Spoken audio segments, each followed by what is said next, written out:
So the way that it was set up, people who have been there previous years kind of know the setup, but there's a bit of a difference this year.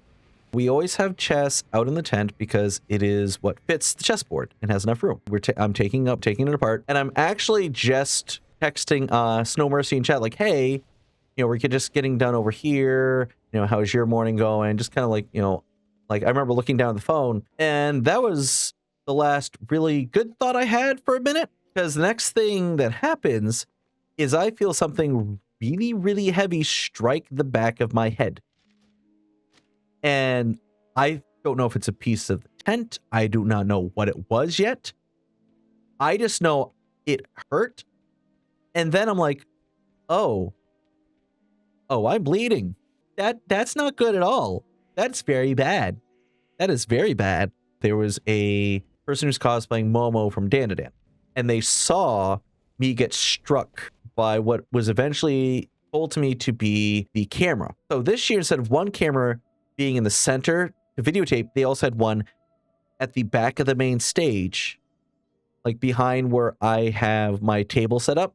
And the way that it was set up was, and I can be correct if someone else saw it, but this is the only way that makes sense to me. There was no one manning it at the time. They just left it up there, and the tripod was set up so the kind of like a flat side of the said triangle was toward the table, which is not how you want to safely set up a camera. You want to stand with kind of like on the flat side, and you want nothing behind you, obviously, normally as a cameraman, so it's kind of a moot point to bring it up. But if something were to knock it over, it'll either go backwards, which, the cameraman will usually be able to just catch because they're usually right there. Or if it goes backwards and they're not there, it won't land anyone.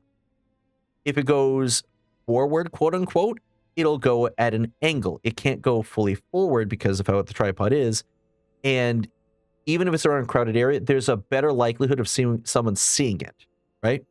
The Momo, they immediately, and this is honestly probably why I didn't go to the hospital and need stitches, immediately jumped up, got a clean cloth, put pressure on the top of my head, kind of told people what they needed and what they needed to bring.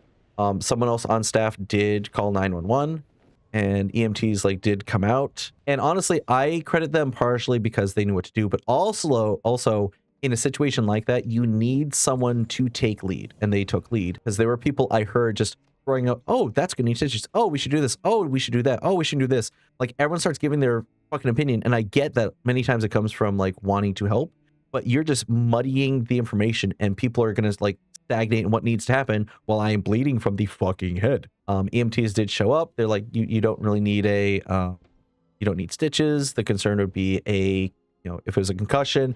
We did the checklist. I don't feel nauseous. I never lost consciousness. I can still see. They asked me can you is your vision blurred? And I'm sitting there with my glasses I don't know yet. I need my glasses to check for that because by default right now, yes. So I kept my sense of humor at very least.